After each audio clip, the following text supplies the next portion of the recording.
Hello, and welcome to Redeem the Time podcast with your host, Eric Escamilla. Hello, my name is Samuel Eric Escamilla, and with me today doing the interview is Lori and my sister Dina. Eric, can you share a bit about your background and how addiction first entered your life? Yeah, I think for me it first started when I was probably about 14 years old. And I think that was my first introduction to smoking marijuana. At what point did you realize you were struggling with addiction? I think I was probably about 16, 17 years old. I had been to private school all my life, and so when I moved to Denver, Colorado, that's where I really started to be introduced to drugs, more drugs, different types of drugs.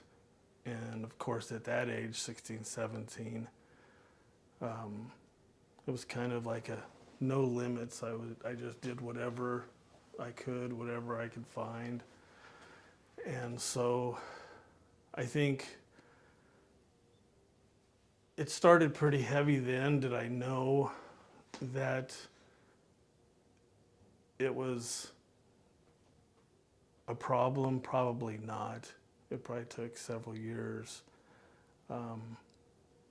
More so when I probably started to run into situations in life that were problems. And that's when I started to rely on certain types of drugs. And really didn't start drinking at that point, but it was definitely a variety of drugs. I don't think there was a drug that I probably haven't done. Actually, if there's one drug that I haven't done that I could say I haven't done would be heroin. Other than that, I think cocaine was introduced to me at 16. There was a lot of hallucinogenics, which is your acid or your mushrooms. And that was probably also the first time that I was introduced to speed, which at the time it was considered crank. It all started when I was about 16. And what were some of the factors or events that fueled your addictions, whether to alcohol, drugs, pornography, or theft? I would say probably insecurity, identity, wanting to be part of the cool crowd, and I think that's a lot of pressures that, I think a lot of teenagers have, is the peer pressure. And I fell into the peer pressure real easy. Mm-hmm. And so I think that's probably what fueled it the most. For some reason, I thought that, whatever drug it was that I used, I always felt like it enhanced my personality. Mm-hmm. I played better, more people, I was likable. Mm-hmm. And that kind of led that whole fuel action into doing more and different kind of drugs. Mm-hmm. So I think that's part of what probably started it all, is probably just not stable and not grounded, mm-hmm. very vulnerable. What I've learned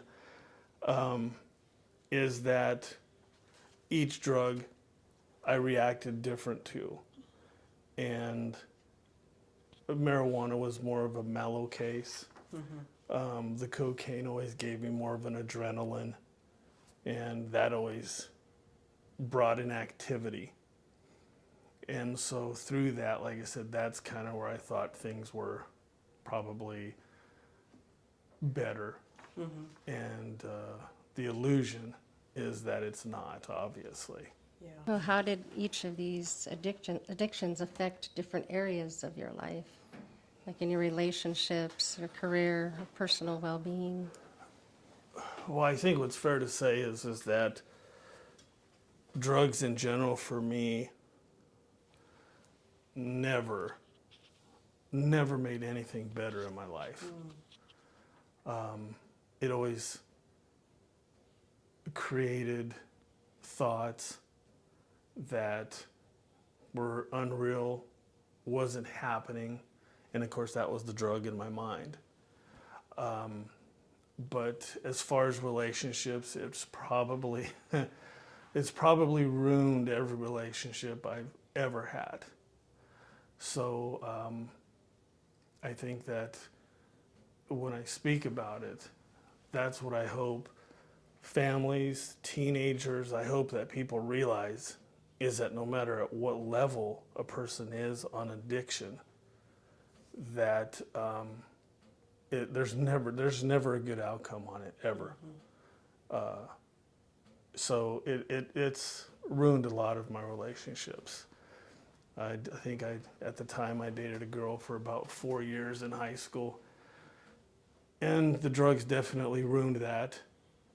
I just became a different person.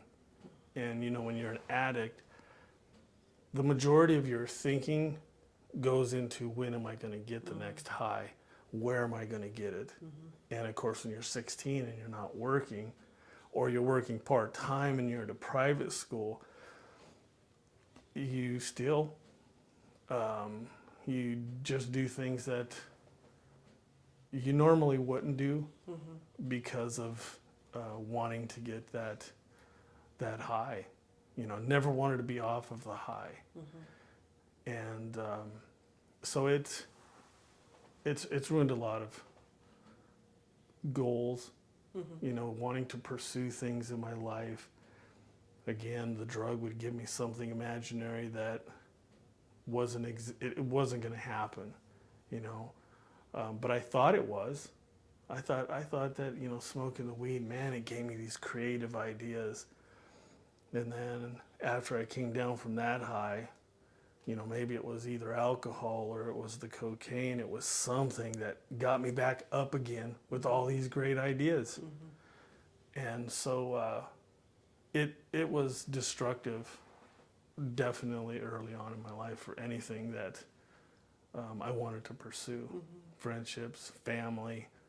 And I think, you know, when it comes to family, obviously my sister's doing the interview, Dina, and I think she could probably admit that our relationship was really tough because drugs were more important than family or anything at the time.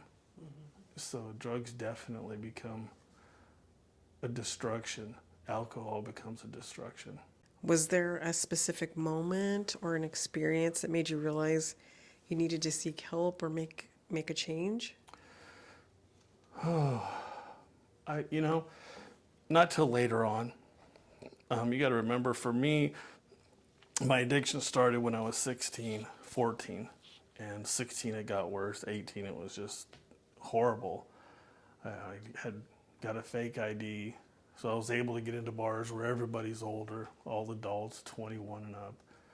So that's where all the drinking started. I think probably when I came to the point early on that I was pushing everybody away for the drug.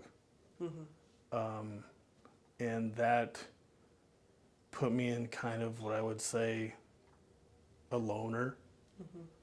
And of course, you always had those friends who did the drugs too, but it put me in a situation where I think I eventually just started to push everybody away because the drug was more important. At the time, though, like I said, you know, my addiction's 32 years. So it wasn't until I was 51, about 51, because I'm 4.5 years sober, that I really knew. You know, I was divorced. There were several moments in the last couple years that I believe a couple incidences where I scared my kids, and of course my kids were grown, you know, 16 to about 25 at the time. But yeah, there were definitely a lot of those moments. But with the drugs and the alcohol at the time, you don't see that. Yeah. I mean, you see it, but it's not like a reality, like, man, I really got to do something. But yeah, I do remember this specific moment that I knew after all these years that I had to change. And I believe it was Mother's Day. And I think that's probably how I can remember it the most. And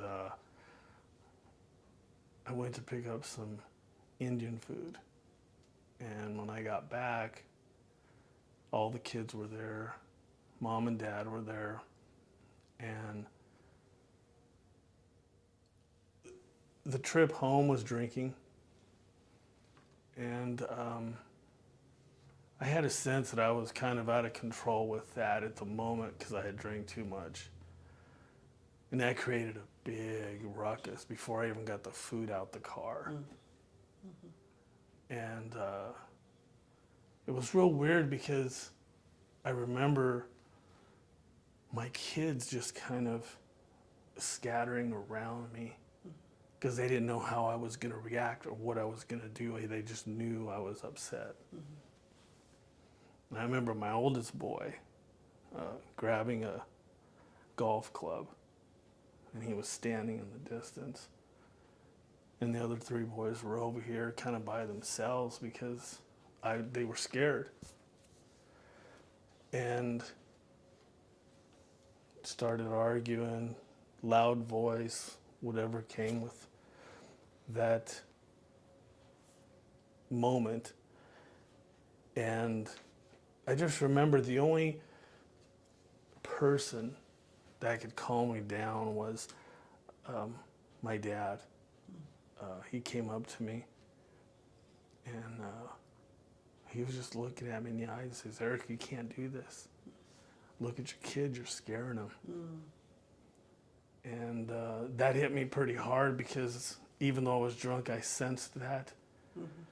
And I think that was probably the defining moment to where I had to make a change. And then I remember going to my room and having to sit with myself in that shame. And in that process, I knew I had to change. And there's a little story to that, and that is that I was a big Sailor Jerry's drinker and Fireball. And I was probably a half pint, a pint a day, and 5 shots. That was my normal wake up, whatever it was. And on this Sailor Jerry bottle, when you drink it, there's a girl in like a swimsuit on the back of the label. And I remember looking at that label, sitting in my bed. And I tell you what, I remember my room when I cleaned it out one time, there were 40, 50 bottles hidden. But I looked at that bottle, and I tell you what, I broke into tears. And I looked at the back of that bottle, and I said, you know what, thanks for getting me through everything that I've gone through in my life. And I basically was taking that relationship I had with the alcohol and said goodbye. And it was real weird because I was looking at the girl on the label. And I just bawled like a baby. because I knew that that was it. I knew I was never going to have that relationship with that bottle, that alcohol again. So that particular defining moment after the 32-year addiction, that's what really impacted me the most, is the pain that I caused kids, my kids, and my parents. Yeah. And of course, my parents are up in age, so I remember coming out of the room, and my dad was sitting in the chair in the kitchen, and he just looked hopeless. My mom was upset, and I was like, how am I going to get out of this? And so I'm not sure how much longer it was after that I had called Dina and Randy, my brother-in-law, and I said, I need a ride, and I need to go to treatment. And so that was the defining moment of that process, and then I'd gone to treatment. You had mentioned something earlier, Eric, and just kind of building off that. How did addiction impact your self-esteem and your self-worth? You had mentioned something about sitting in shame. You know, through the podcast, Redeeming the Time podcast, I'm hoping to share a lot more in details because it's fair. I want to be transparent. I want to be able to share everything that probably led me up to that. And what I do want to remind people is that no matter what addiction we go through or what we think the reason is for it, we never should blame. Because I think everybody around us, parents, they did the best they could, right? But for me, I don't think I ever grew up or was taught to have self-esteem.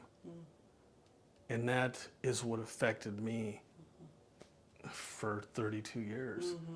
Even being married, divorced, and kids that are beautiful kids, that probably the self-esteem thing I don't think I had really ever had. And once I became sober, obviously you grow and you're a different person and life is better. But yeah, that self-esteem thing was a kicker. What was the biggest challenge in facing and overcoming each type of addiction? Well, there's something that I want to share because I think what's important with the podcast is that we have a tendency, I've talked to several people when I started this journey, and this is 3 years, so for me to sit here today, it's taken at least 3 years, so it's an exciting moment to be able to finally get to this point. But what I did is I want to share a list of what addictions are, because this podcast is not just for drugs and alcohol.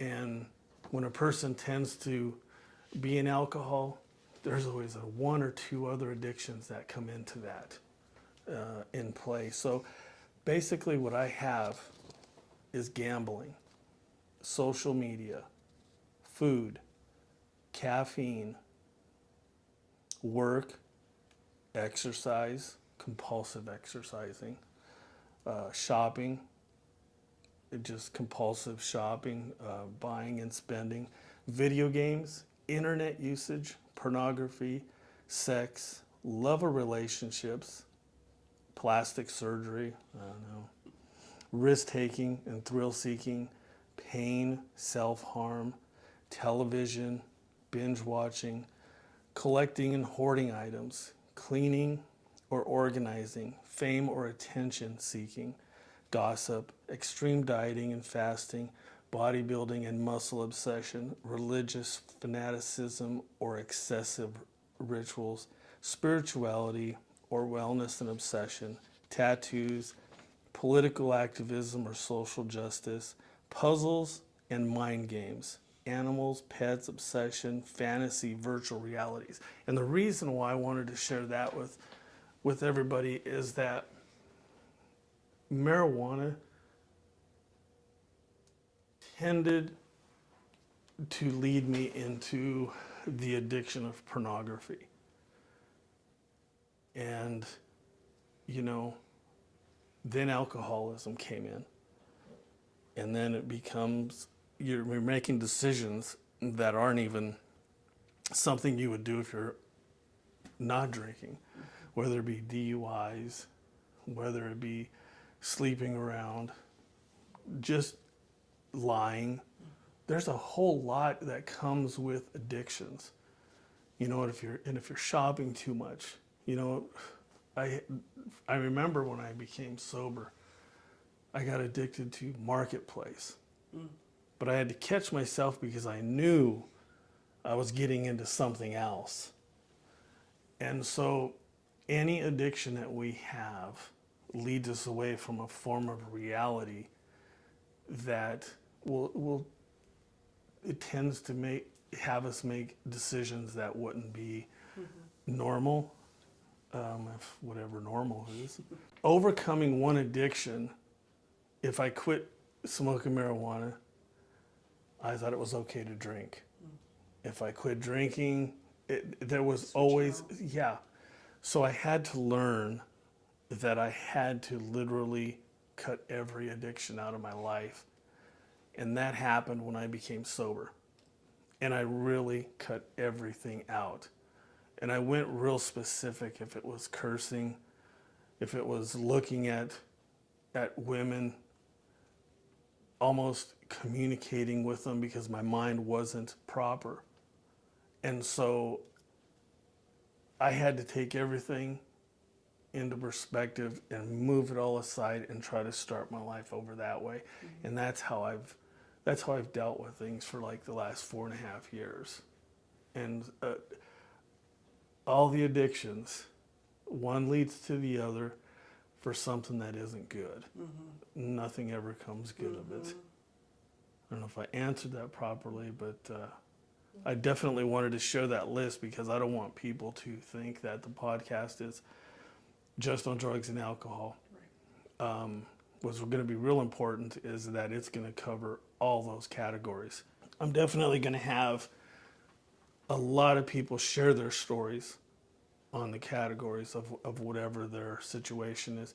And then we will definitely bring in professionals, people who can give us information or knowledge besides what we've already learned or know, whether we're sober or not. Who or what played the most significant role in helping you start your journey to recovery?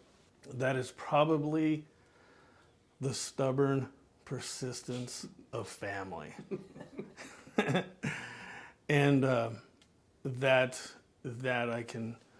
want to say thank you to my sisters, my brother-in-laws, their kids, and definitely my kids, Austin, Ethan, Bailey, Caden, Grayson, and Ava, because everybody had to put up with what I was going through, and it was unfair to everybody, and I hurt everyone.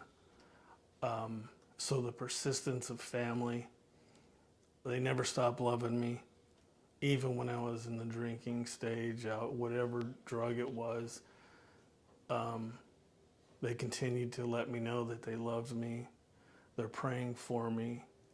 And after 32 years, it finally worked. Hey, did you face any setbacks or relapses during recovery? And how did you manage to overcome them? In recovery, I have never, and I say that honestly because I've never had a relapse. But I knew that for me as an individual, I knew that that was the type of strength that I started to occur, is that I couldn't. And I couldn't because I didn't want to let myself down. And when I started to realize after 6 months or a year, I didn't want to hurt people that are close to me, family, my kids.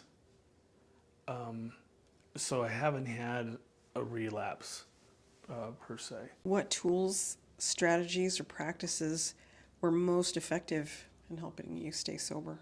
I think what I've learned through my process is that going through what we call is like cold turkey. I became calloused to those addictions. And I think that that just continually gave me strength. But to go back real quick, when I went to treatment, 2 weeks into treatment, what I noticed was people that were leaving had this high level of anxiety. And I couldn't figure it out. And I talked to a counselor about it. I'm like, why is everybody? Because they were leaving and going somewhere unknown. And so that, at that point, 2 weeks in, I knew that I wanted to help people. And I wanted to figure out how I could help, especially those that are having to go through that. So about 2 weeks in, I started all this brainstorming. And about that time, it was COVID, and I started to listen to podcasts, which were kind of new. I'm like, hey, a podcast. And I talked to my best friend Adam about it, and I thought, man, this would be a good idea. Let's do a podcast only on addiction. And that's been my focus, is what I can do to make this podcast the best podcast for addiction and to help people and to get stories out and information out so that people can realize that any of these addictions we can overcome. And not only can we overcome, but it's going to make us healthier, it's going to make us better people, and we're going to make better decisions. I don't think there's anything wrong with that. And the struggle is what makes us stronger, in knowing that if we can overcome those things, even if it's one or two things or little things, it's also the best example we can give as parents to our kids. Because kids really nowadays, my daughter's 14, I can't imagine the pressures they have, which I think is more than what I even had. So it's real important, I think, for us as parents to just set that example. But that's kind of where everything started for me. And as soon as I got out of treatment, came home, and I just totally put all my energy into that. And that's kind of what's kept me from probably falling back into addictions. How did you rebuild trust with people who were affected by your addictions? I think the most important for me is the people that are my family and my kids. And honestly, I don't think I've rebuilt that all yet, of course. You know, I take 32 years. I have kids. The oldest is 28, the youngest is 14. And by no means do I feel there should be trust at this point. The relationship with my two sisters and how I know it's affected them, how I know it's affected my parents. I have to just live day by day with an example of being a better person, not falling back into addiction, in hopes that that process and what they see and how I'm growing and what I'm doing will eventually gain trust. And you know, what's important for me to say is to parents, when you break a trust of young adult kids or even teenagers, unless you totally quit what you're doing that has caused a lack of trust with the kids, that's what you need to do, is pull yourself away from the things that cause that lack of trust. And I know that with my kids, because the 5 boys, they were raised with a dad that had addiction all his life, with their raising them all their life. Now I'm somebody different. And what's real interesting about that is they've got to adapt to that when my bad example has given them bad examples. Oh, it was okay that dad did it, so I can do it. And that's what happens when we make that mistake on addiction. And so with the kids, that's taking time for the trust. as adults, we can understand and maybe see things a little better. But it's real important for me to make sure that family, my kids, see that change so that they can gain the trust. But trust is a tough thing after as many years as I've messed up. Can you talk about your experience with shame or guilt and how you work to move past those feelings? I've always struggled with that. What would be, and I know somewhat, but what is that definition of shame? Shame is I am bad. And when we go to that self-esteem, and the self-esteem, you don't have it, you may have a tendency to think you're always bad. When I became sober, I really wanted to know why I did all these things I did. So I did a lot of research for the last 4 years, and I'll share all that more and more through the podcast. But I also think that shame is something that is an evil medication because it wants to tear you down. But so I wasn't, shame have always been kind of, I think I must have always been maybe felt that way until I became sober and learned. Right. Then you mentioned guilt, and what was the other? Yeah, shame or guilt. How did you move past, work to move past that? If a person believes in God, I think that's a process that helps. But when I think about the guilt part, I don't know if I'll ever get through the guilt part, because there's reminders of what my kids may do because of my bad example of raising them and growing up alcoholic and addict dad. So that guilt is interesting because that's a reminder. And it's like, man, I did that. I created that. So in hopes, like I said, through spirituality, through faith, Christianity, whatever it is, prayer, I hope that guilt part can eventually just be wiped out. But the guilt and the shame, that's heavy for me because I know I still carry it, and I don't want it. It's an ongoing process, right? Yes, definitely. So how has being 5 years sober changed your perspective on life and relationships?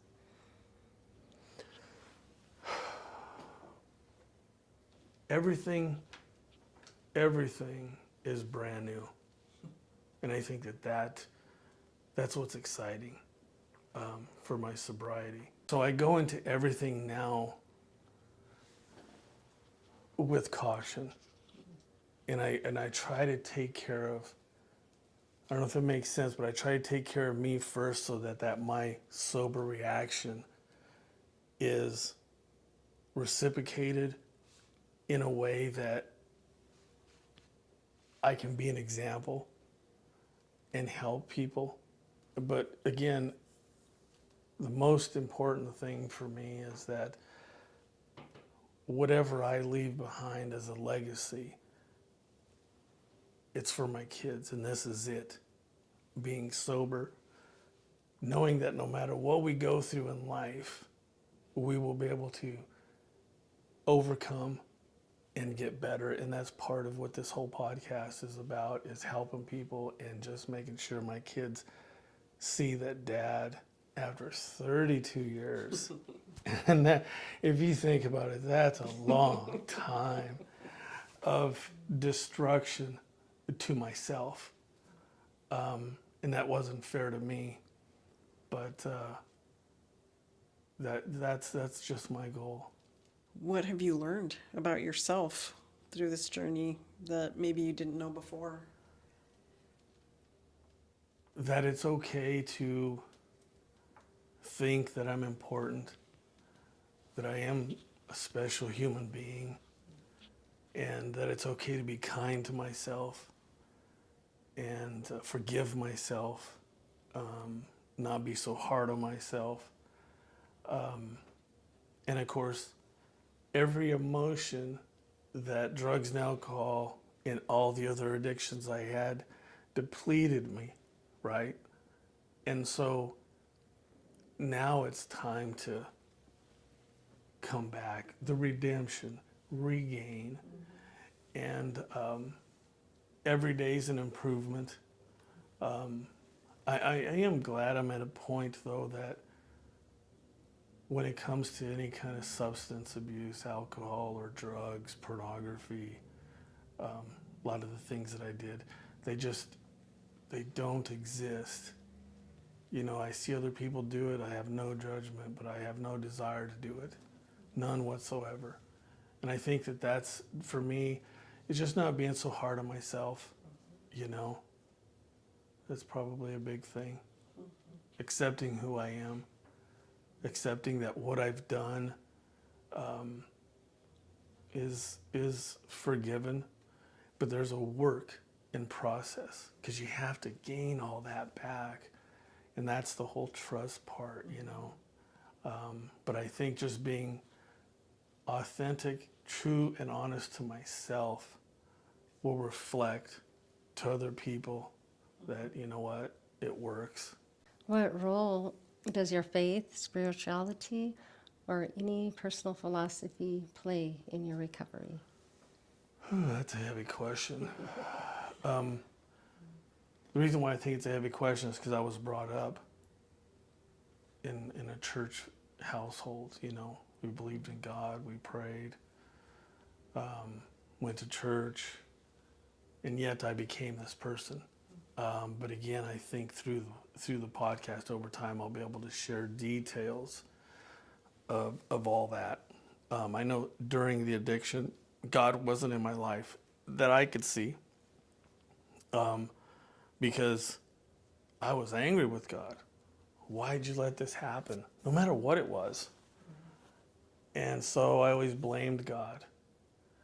But once I became sober, I think that was just a 180. You know, it was kind of like, okay, there's a lot of reasons why I'm still here. There's a lot of this podcast.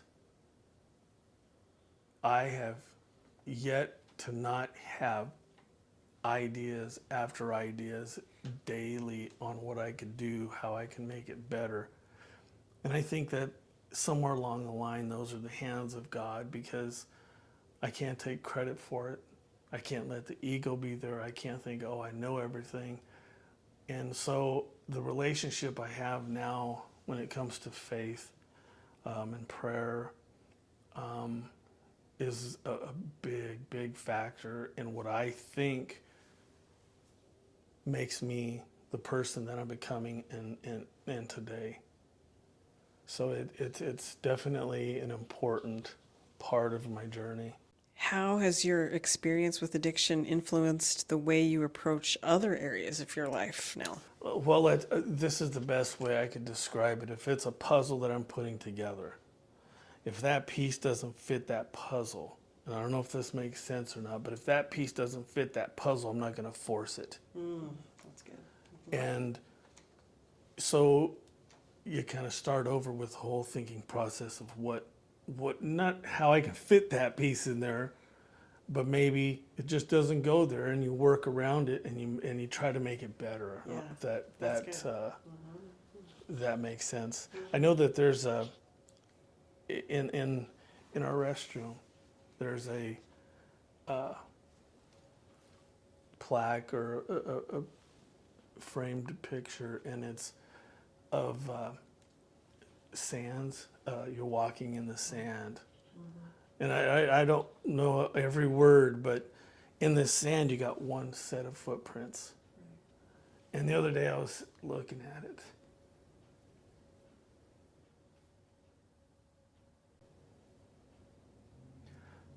that goes back to the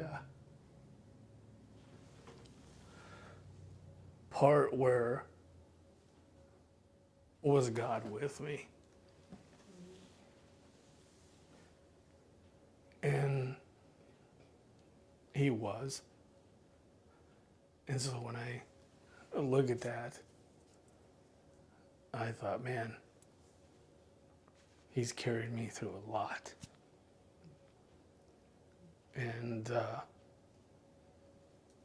that's real important for us too.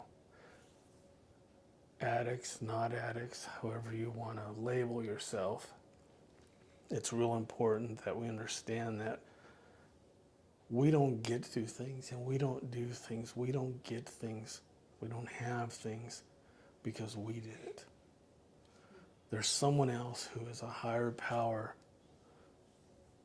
that has allowed us or given it to us. And so I just thought of that because I was like, yeah, that's probably the best example I could give for how I look at faith in God. Is that I can't imagine for 32 years I did all this stuff, that I'm either still alive or I'm able to be at a point where I feel healthy enough to all I want to do is help people and be an example and help them get through it, especially, again, family and my kids. What advice would you give to someone who is struggling with multiple addictions? I think the biggest thing for me is, again, there will be a lot of more detail and elaborating for my research for myself, is why I did what I did. That's real important. But I think the hardest thing I had to do that I would share with anybody is you have to be honest with yourself. Once you're honest with yourself, you can admit to whatever little addiction it is. You know, I don't care if it's candy bars, I don't care if it's pop, I don't care what it is. If you're honest with yourself, that it is something that is kind of taking over and kind of making you a different person. I would say the number one thing is to be honest with yourself and with everyone around you. And who cares if they don't like that you're honest? You know, you're not trying to hurt people. It's just that if you're honest with yourself, the outcome has to be real and it has to be true. But I've learned that the day I started to do that was the day I found healing. And that's real deep because I had to go back to a lot of things in my life that were very painful or caused trauma. And when I was able to go back to that, because we all know that one thing, two things, things that were unfair, things that happened to us, things that we did, that if we are honest with ourselves and can go to that point, that is where my healing began. And that's the long process, because no matter how much you grow through it, there's always something that could be a reminder. Maybe that reminder just lasts seconds instead of days. And that's the transition, is being honest. And I think that's the biggest thing, is just being honest with the details about yourself. Not blaming what somebody else did, said, or whatever it was. Just being honest with yourself about the details that really caused that pain and trauma. Yes. And that's where your healing begins. How do you navigate and maintain your sobriety on a day-to-day basis? I stay focused with the simple and the little gifts that I have that I've been given to help people. And I think that if the goal with this podcast is to be rooted in Lincoln and spread out through the state of Nebraska, it's important to me because this is home. I don't want to go outside of everything. I want to stay here, stay rooted. And I just stay focused on the podcast, and that really helps me in my growth. And I think that for the rest of my life, the least I could do is to be a good example to my kids and love them, family, but know that if I can help people, that's all I want to do, is help people. Little addiction, big addiction, it doesn't matter. Like, what inspired you to start a podcast focused on addiction? I don't want this to sound, I'm not sure. Basically, what I want to say is that I feel that after 32 years, if I'm able to not have a desire for any addiction, that there's a gift there. And I have to, and I want to share that gift with people. And I think that that's probably the main drive, is that I do have some answers. You know, like I said, after 32 years, I've educated myself on the bad part, and I've learned to educate myself on the good part of it. And I think that's a big drive, is to be able to help people. And the podcast is a seed. The podcast is a good start to where I can share and help other people, listen to their stories. And my story isn't near to what a lot of people have gone through, and a lot of stories that I've heard. But just to be an example, it's a big driving force to know that when I listen to somebody, and I think that that's real important, is that we listen. Sometimes we want to be that person just to answer it. Oh, this is it. But I think what I've learned with the podcast so far is that the more I listen, the more I learn, and the more I can understand human beings, mankind, womankind. I can understand it better. But for the first part of that question, I think that that's what it is. I think helping people. The podcast is not a place for judging,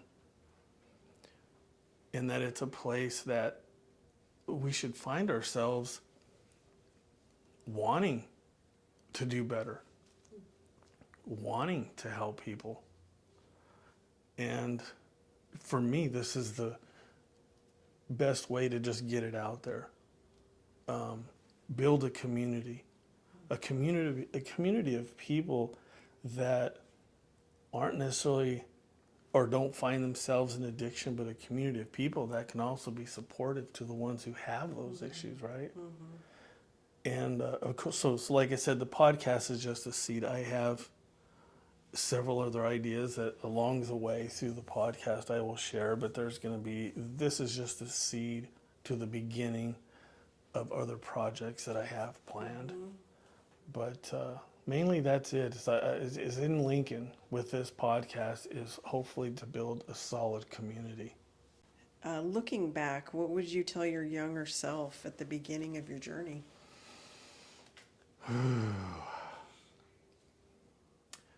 So I remember taking a picture. I had a picture, and I was probably 5, 6 years old, and taking that picture and looking at that young me and apologizing. And if a person thinks about it or tries that, it's real deep, because everything that I did to myself, that little boy didn't deserve. So I think that's the biggest part of it, is just forgiving myself and trying to be fair to that little boy, because that little boy is still in me. And I really desire what that little boy was. I've had the opportunity, and I believe to everybody, but I definitely have apologized to all my kids, because when I see that little boy, I see my kids. And they deserve to understand that my mistakes are not their mistakes, and that what I did, they didn't deserve. So I treat that little picture of me, now that I'm sober, I treat them how I think that little boy should be treated. So I've asked them all for forgiveness, and I brought up details of things that I know I did that could still be in their minds. And I think that's the biggest thing that addiction has caused, and that is hurt, pain to my kids, to family. But the choice now is to overcome those obstacles and just let them see the good example that I am and that I can be, and love them and understand and listen, and not be so dictatorship type of a person. But yeah, I think that's kind of where I'm at with this whole journey. That's good.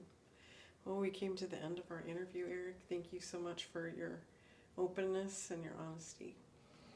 I appreciate it. I'm glad. I hope that everybody that watches this, just kind of, again, just be honest with yourself. And it's an awesome journey to do the right thing and to be honest and be authentic about things. But I can say that anything that is an addiction will affect and impact our lives in a negative way. And I think that that's just the journey we all should pick, is to try to live healthy, make good decisions, and not let whatever addiction it is take over our lives. And to remember that our kids, as parents, the kids are the most important thing on the face of this earth, is to be a good example to them and teach them a proper journey, because they are the ones that are going to deal with things that if we don't take care of with them and help them. But yeah, I appreciate my sister Dina and my cousin Lori. And I was gonna read through all your abbreviations behind your name, Lori. That's okay. But I don't even think I know That's what they okay. all are. But during the podcast, you will see Dina and Lori back on, hopefully again, if I don't bore you or put you to sleep.